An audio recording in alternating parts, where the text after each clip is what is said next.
नमस्कार साथियों, हम पंत जी के साहित्यिक अवदान पर चर्चा कर रहे हैं। पिछले व्याख्यान में हमने बात की थी पंत जी की छायावादी प्रवृत्ति से युक्त काव्य रचनाओं पर, जो उनकी काव्य यात्रा के प्रथम चरण या प्रथम सोपान के रूप में आती है। उन्होंने जब कविता लेखन प्रारंभ किया तो नवीन युग की आकांक्षाओं, क्रियाओं और इच्छाओं के अनुसार अपनी कविताओं में नए गीत, नए छंद, नए राग, नई कल्पनाएं और नई नई भावनाओं की प्रस्तुति की। और जब उनका पल्लव काव्य संग्रह आया तो पल्लव काव्य संग्रह में उनकी एक बड़ी प्रसिद्ध कविता है परिवर्तन कविता, जो अधिकांशतः पाठ्यक्रम में भी निर्धारित है और इस कविता पर हम अलग से भी एक व्याख्यान करेंगे। यहाँ कविता में पंत जी की विचारधारा कुछ परिवर्तित होती हुई दिखाई देती है। यहाँ उनकी कविता में जीवन के यथार्थ बोध का उद्घाटन हुआ है और काव्य दिशा में एक नया मोड़ आता हुआ दिखाई देता है। इससे पूर्व वीणा की गीत देखें, ग्रंथि के देखें या पल्लव के अन्य कविताएं देखें, सब में एक छायावादी प्रवृत्ति, एक रोमानियत, एक प्रकृति चित्रण, एक कल्पना की अतिशयता दिखाई देती है। पर परिवर्तन कविता का सुर हमें बदलता हुआ दिखाई देता है। और फिर इसके पश्चात उनका अगला काव्य संग्रह आया गुंजन। ये भी छायावादी प्रवृत्ति से युक्त रहा, जो 1932 में प्रकाशित हुआ। यहाँ क्योंकि पंत के पल्लव में जहाँ एक परिवर्तन की गूंज प्रारंभ होती है बीज रूप में, उसका विकास गुंजन में दिखाई देता है। यहाँ पंत जी चिंतन, मनन और दर्शन की ओर उनकी अनुरक्ति बढ़ती है। इसमें कवि के प्राणों का उन्मत्त गुंजन दिखाई देता है और जीवन और जगत, प्रकृति और मानवीय सौंदर्य विषयक अनुभूतियों का बड़ी सूक्ष्मता से अंकन किया है। और इस संग्रह में जो इनकी प्रसिद्ध कविताएं हैं वे हैं नौका विहार, एक तारा और अप्सरा। अब हम मित्रों बात करते हैं कि जो उनकी छायावादी काव्यधारा रही, छायावादी जो काव्य संग्रह रहे, उनकी मूल विशेषताएं क्या रही। इन कविताओं के माध्यम से पंत जी ने हिंदी कविता को नूतन दिशा की ओर ले जाने का स्तुत्य प्रयास किया। बंगला एवं अंग्रेजी के नूतन स्वच्छंदतावादी प्रयोगों से हिंदी कविता को समृद्ध किया। कोमल और सजीव कल्पना की ऊंची उड़ान भरी। इनके गीतों में प्रेम, सौंदर्य और दर्शन की त्रिवेणी दिखाई देती है। अनुभूतियों में गहनता है, तीव्रता है, एक उद्दाम भावुकता है। ये इनकी छायावादी काव्यधारा की विशेषताएं रही। बंगला में ये रविंद्रनाथ टैगोर से प्रभावित हुए, अंग्रेजी में शैली से, कीट्स से, वायरन आदि से प्रभावित हुए, वर्ड्सवर्थ से प्रभावित हुए। और जो एक रोमांटिसिज्म की कविताएं अंग्रेजी में थी, उनका प्रभाव पंत जी पर पड़ता है और वे छायावाद में भी स्वच्छंदतावादी प्रयोगों को अपनाते हुए, रोमांटिसिज्म को अपनाते हुए कविता की रचना करते हैं और इस तरह से हिंदी कविता को समृद्धि प्रदान की है। और सजीव कल्पना लेकर के, कल्पना की अतिशयता पंत जी की कविताओं में हमें दिखाई देती है। और चिरजौवना प्रकृति के बड़े सजीव, सचेतन सौंदर्य का चित्रण किया है। अंग्रेजी के रोमांटिक कवियों की भांति पंत भी संपूर्ण प्रकृति को एक आश्चर्य भावना से देखते हैं। प्रकृति में सचेतन व्यापारों को देखकर विमुग्ध हो जाते हैं और प्रकृति के सौंदर्य के सम्मुख वे नायिका के सौंदर्य को भी तुच्छ मानते हैं। प्रकृति का सौंदर्य उन्हें इतना अधिक आकर्षित करता है, इसीलिए वो कहते भी हैं, छोड़ द्रुमों की मृदु छाया, तोड़ प्रकृति से भी नाता, बाले तेरे बाल जाल में कैसे उलझा दूं लोचन, भूल अभी से जग को। तो प्राकृतिक सौंदर्य अद्भुत है, विस्मयकारी है, मुग्धकारी है और उसको छोड़ करके मैं नायिका के बालों के सौंदर्य में अपने आप को कैसे उलझा दूँ, कैसे मैं इस जग में उस सौंदर्य को भुला दूँ। तो लौकिक सौंदर्य उसके सामने तुच्छ है। तो इस तरह से प्रकृति के सजीव सचेतन सौंदर्य का भी बहुत ही मधुर, बहुत ही मनोरम चित्रण प्रस्तुत करते हैं। और प्रकृति के अंचल में जो एक अज्ञात सत्ता की छवि देखते हैं, और उस अज्ञात सत्ता के प्रति उनके मन में एक जिज्ञासा का भाव जागृत होता है। और उस अज्ञात सत्ता को वह कभी नक्षत्रों के रूप में, कभी तड़ित बिजली के रूप में, कभी सौरभ के मिस, कभी लहरों के रूप में, कभी खद्योत जुगनू के रूप में देखते हैं। और ऐसा कवि को प्रतीत होता है मानो ये प्रकृति के विभिन्न उपकरण जो हैं, नक्षत्र, तड़ित, सौरभ आदि, ये मुझे मौन रूप में निमंत्रित कर रहे हैं, अपनी ओर बुला रहे हैं। वे कहते हैं, सघन मेघों का भीमा आकाश गरजता है जब तमसाकार, दीर्घ भरता निश्वास प्रखर झरती जब पावस धार, न जाने तपक तड़ित में कौन, मुझे इंगित करता तब मौन। कभी वो समीर जो है, सौरभ आ रही है तो वे मौन रूप से आमंत्रित कर रही है, निमंत्रण दे रही है। तो मुझे इंगित करता था, इंगित होता है संकेत, इशारा करना, कि जब पावस की धार वर्षा की लगातार हो रही है, उसकी प्रखर धाराएं जो है झर रही हैं, और उस समय तड़ित बिजली में से कौन मुझे मौन रूप में निमंत्रित करता है, संकेत करता है। तो प्रकृति का एक सजीव चित्रण, प्रकृति में एक अज्ञात सत्ता की व्याप्ति, ये छायावादी कविता की विशेषता रही, जिसे पंत जी ने प्रारंभ किया। और यही विशेषता हम प्रसाद जी में भी देखते हैं, निराला में भी देखते हैं, और महादेवी वर्मा में भी देखते हैं। फिर इसके पश्चात पंत की काव्य यात्रा का दूसरा चरण प्रारंभ होता है। छायावाद का अंत 1936-38 में हो जाता है अपने चरम में। पल्लव गुंजन के बाद पंत जी की जो प्रकृति है वो साम्यवाद की ओर बढ़ती है।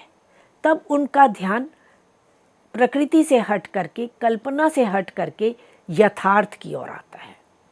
और इसीलिए इस काल के, इस चरण की जो कविताएं संग्रह हैं, उन्हें हम यथार्थवादी या प्रगतिवादी कविताएं कह सकते हैं।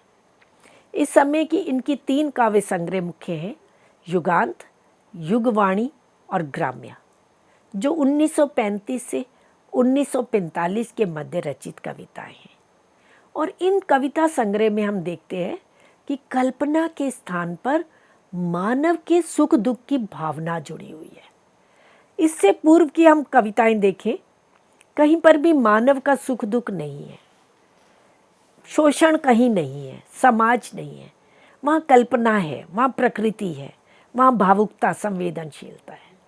पर जीवन के प्रति जो यथार्थवादी दृष्टिकोण है, वह हमें इस दूसरे चरण के कविता संग्रह में दिखाई देता है।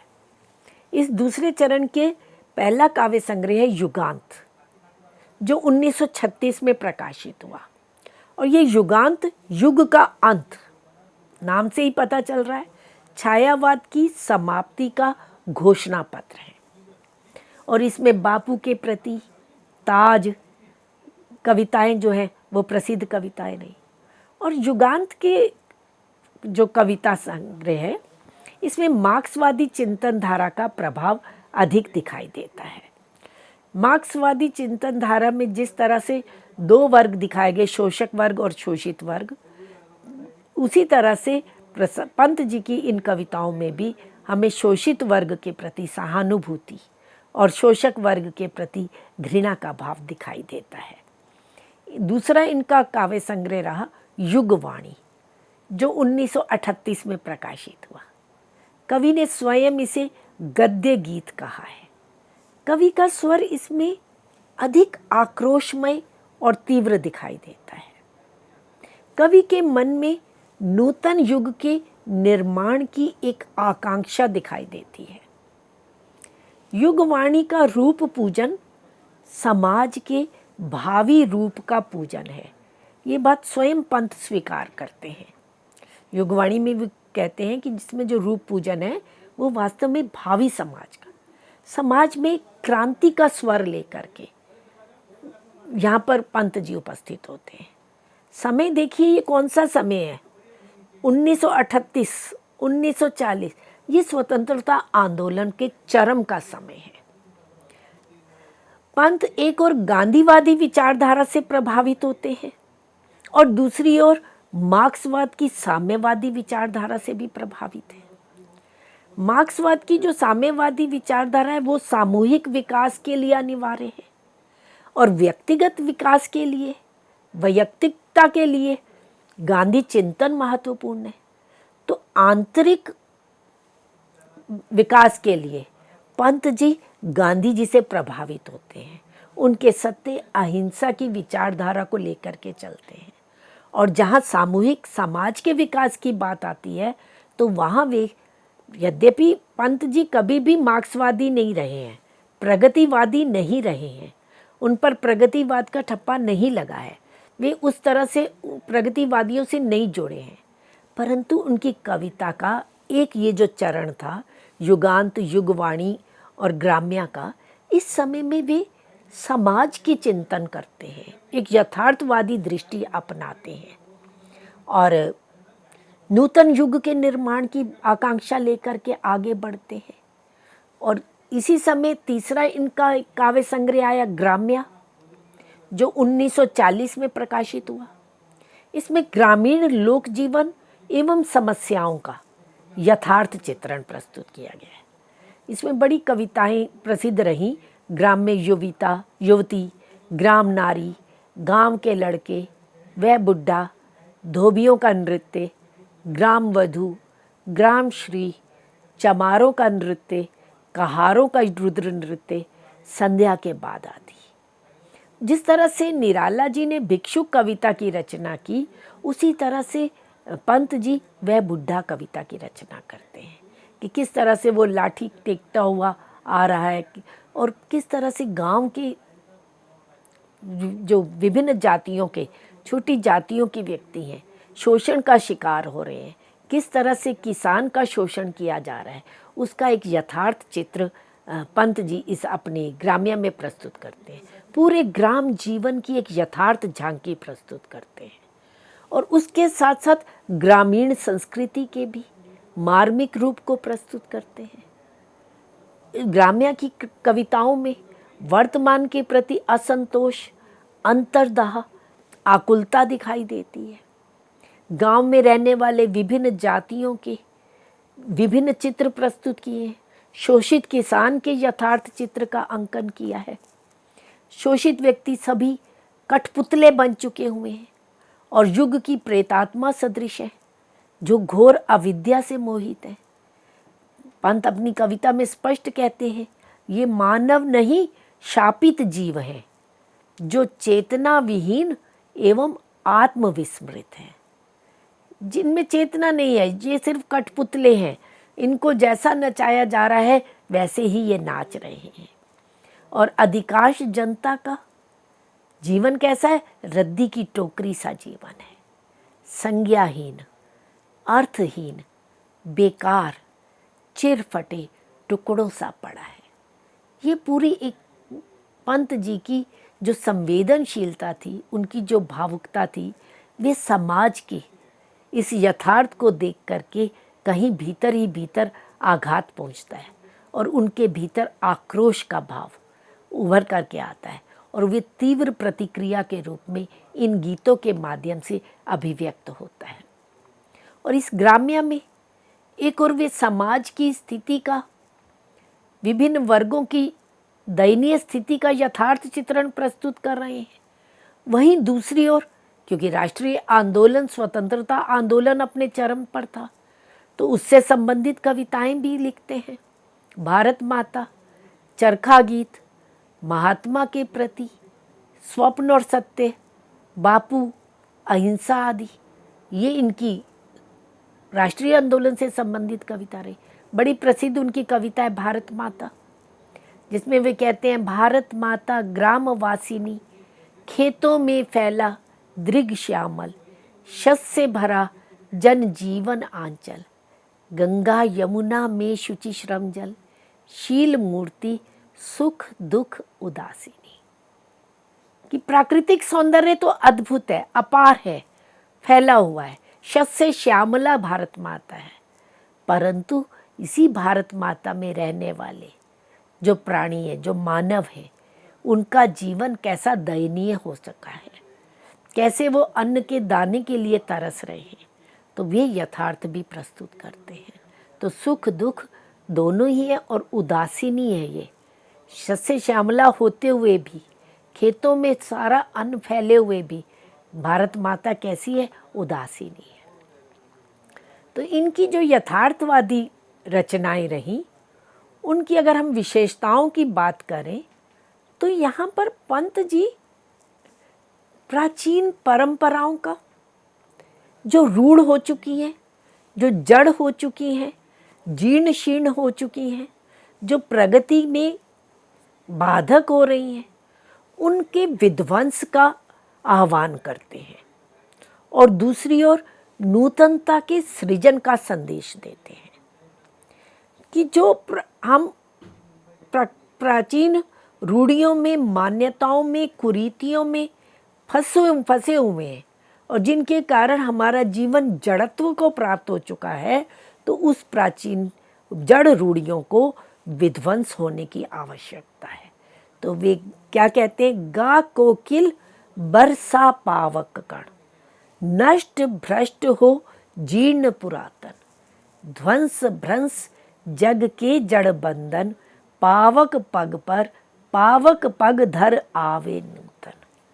तो पावक पग, अग्नि के पथ पर पैर रखते हुए नवीन युग आए। तो नवीन युग का आह्वान कर रहे हैं और साथ में निरर्थक और जीर्ण शीर्ण रूढ़ियों का, मान्यताओं का विध्वंस करने की बात करते हैं। उनके प्रति एक तीव्र आक्रोश का भाव भी प्रकट करते हैं। वे कहते हैं, द्रुत झरो जगत के जीर्ण पत्र, हे स्रस्त ध्वस्त हे शुष्क शीर्ण। कि वे जो शुष्क हो चुके हैं, अब जीर्ण शीर्ण हो चुके हुए हैं, उनके अब ध्वस्त होने का समय आ गया है। तो इसलिए उसका अंत जब तक नहीं होगा, नूतन युग नहीं आ सकता। और नूतन युग का आह्वान कैसे होगा? कंकाल जाल जग में फैले, फिर नवल रुधिर पल्लव लाली। तो नवीन युग आना आवश्यक है। और ये केवल आह्वान ही नहीं करते, वे अपनी कविताओं में अभिव्यक्तिगत सौंदर्य के रूप में भी, नवीन वाणी, नवीन शैली, नवीन छंद के रूप में भी प्रस्तुत करते हैं। और ये तो रही बात मित्रों उनके काव्य यात्रा के दूसरे चरण की। फिर पंत जी के जीवन में परिवर्तन आता है। वे स्वामी विवेकानंद को, रामकृष्ण परमहंस को पढ़ते हैं और उनकी जो विचार है वो अध्यात्म की ओर बढ़ने लगते हैं। और यहाँ फिर वे आकर के महर्षि अरविंद के विचारों से प्रभावित होते हैं। पांडिचेरी जाते हैं, उनके आश्रम में रहते हैं, उनसे संवाद करते हैं और यहाँ पर आकर के वे अंतश्चेतना से जुड़ते हैं। अरविंद के दर्शन के प्रभाव स्वरूप अब उनकी कविता का स्वर बदलता है। तो इस जो तीसरे चरण की कविताएं हैं, उन्हें हम अंतश्चेतनावादी काव्य कह सकते हैं। इसमें आती है स्वर्ण किरण, जिसकी रचना 1946-47 में हुई। स्वर्ण धूली 1948-49 में हुआ और उत्तरा 1949 में प्रकाशित हुई। ये इनकी अंतश्चेतनावादी काव्य हैं। और इसमें जब तक पंत जी इससे पूर्व यथार्थवादी काव्य रचना कर रहे थे, तब उनका दृष्टिकोण बहिर्मुखी था। वे साम्यवादी विचारधारा से प्रभावित हो करके वर्ग भेद, वर्ण भेद की बात कर रहे हैं, शोषक शोषित वर्ग की बात कर रहे हैं। पर आगे चलते हुए जब स्वर्ण किरण, स्वर्ण धूली आदि कविताओं की रचना करते हैं, जब महर्षि अरविंद का उन पर प्रभाव पड़ता है, तो उनका दृष्टिकोण बहिर्मुखी से अंतर्मुखी हो जाता है और फिर वे अंतस चेतना के व्यापक और विस्तृत स्वरूप का विवेचन करते हैं। स्वर्ण चेतना का प्रतीक है। स्वर्ण धूलि, स्वर्ण किरण, जब वे बात करते हैं तो ये स्वर्ण अंतस चेतना का प्रतीक है। और इस अंतस चेतना को ऊर्ध्वमुखी करने के लिए समाज में जब तक ये अंतस चेतना ऊर्ध्वमुखी नहीं होगी तब तक व्यक्ति का विकास संभव नहीं है। इससे पूर्व वे बाह्य समता की बात करते रहे हैं, आर्थिक समानता की बात करते रहे हैं। चाहे हम युगांत में देखें, युगवाणी में देखें, तो आर्थिक वैषम्य जो था पूंजीपति वर्ग का और श्रमिक वर्ग का, उसके भेदभाव को, उन वर्ण भेद को दूर करने की बात करते हैं। पर यहाँ आकर के जब वे अंतश्चेतनावादी काव्य की रचना करते हैं तो बाह्य समता की अपेक्षा मानसिक आंतरिक समता को महत्व देते हैं। और मानसिक समता के लिए मानव के अंतःकरण में विशेष गुणों को होना आवश्यक मानते हैं। तप, संयम, श्रद्धा, ईश्वर में विश्वास, ये गुण आने चाहिए। और अंतर्मुखी वृत्ति द्वारा ही मानव के ऊर्ध्व विकास का पथ प्रशस्त करने का वे प्रयास करते हैं। और जीवन और जगत की विविध समस्याओं का समाधान वे अध्यात्म में ही संभव मानते हैं कि जब व्यक्ति अध्यात्म के मार्ग पर चल पड़ता है तो इस संसार की या व्यक्तिगत सभी समस्याएं दूर हो जाती हैं। उसका समाधान ही अध्यात्म में है। वे स्पष्ट कहते हैं, वही सत्य कर सकता मानव जीवन का परिचालन, भूतवाद हो जिसका रजतन, प्राणीवाद जिसका मन, और अध्यात्मवाद हो जिसका हृदय गंभीर चिरंतन। तो यहाँ भी आध्यात्मिकता की ओर बढ़ते हुए दिखाई देते हैं। जिस तरह से प्रसाद शैव दर्शन से प्रभावित हुए, निराला नव्य वेदांत से प्रभावित हुए, महादेवी वर्मा बौद्ध दर्शन से प्रभावित होती हैं, पंत जो है वो अरविंद दर्शन से प्रभावित होते हैं। और वे आध्यात्मिक मार्ग पर अंतस चेतना को जागृत करने की बात करते हैं। फिर इसके पश्चात उनकी काव्य यात्रा का अगला चरण जो है, चौथा चरण जो है, वो नव चेतना युग कहलाता है। अध्यात्म के मार्ग पर चलते हुए पंत को ये एक एहसास होता है कि चरम क्या है, मानवता का विकास, विश्व बंधुत्व का भावना। और ये मानवता का विकास ही पंत काव्य की परिणति है। तो पंत काव्य की परिणति मानवता के परिष्कार, संस्कार और उन्नयन में दिखाई देती है। और इस समय वे रचनाएं करते हैं। कला और बूढ़ा चाँद 1959 में ये प्रकाशित हुई। लोकायतन जो इनका प्रसिद्ध एकमात्र महाकाव्य है 1964 में प्रकाशित हुआ। किरण वीणा, पौ फटने से पहले, पतझड़ एक भाव क्रांति, गीत हंस, शंख ध्वनि, समाधिता, आस्था, ये सब कविता संग्रह जो नव चेतना को प्रस्तुत करते हैं। उनके भीतर जो परिवर्तन आया है वे दिखाई देता है। और ये नव चेतना ही पंत जी के काव्य की रीढ़ है। उनके जीवन सत्य की खोज का प्रयास है। और इस जो नवचेतना युग के काव्य हैं, जो रचनाएं हैं, उनमें लोक चेतना का स्वर दिखाई देता है। और यहाँ पर आकर के पंत स्पष्ट घोषणा करते हैं कि मानव जो है वो सर्वोपरि है, वो सुंदरतम है, प्रकृति से भी अधिक सुंदर मानव है। जहाँ वे रचना का प्रारंभ, अपनी काव्य यात्रा का प्रारंभ प्रकृति सौंदर्य से करते हैं, वहीं अपनी चौथे चरण तक आते आते वे मानव की सर्वोपरिता को अनुभव करते हैं। वे कहते हैं, सुंदर है सुमन विहग सुंदर, मानव तुम सबसे सुंदरतम, निर्मित सबकी मिल सुषमा से, तुम निखिल सृष्टि में चिर निरूपम।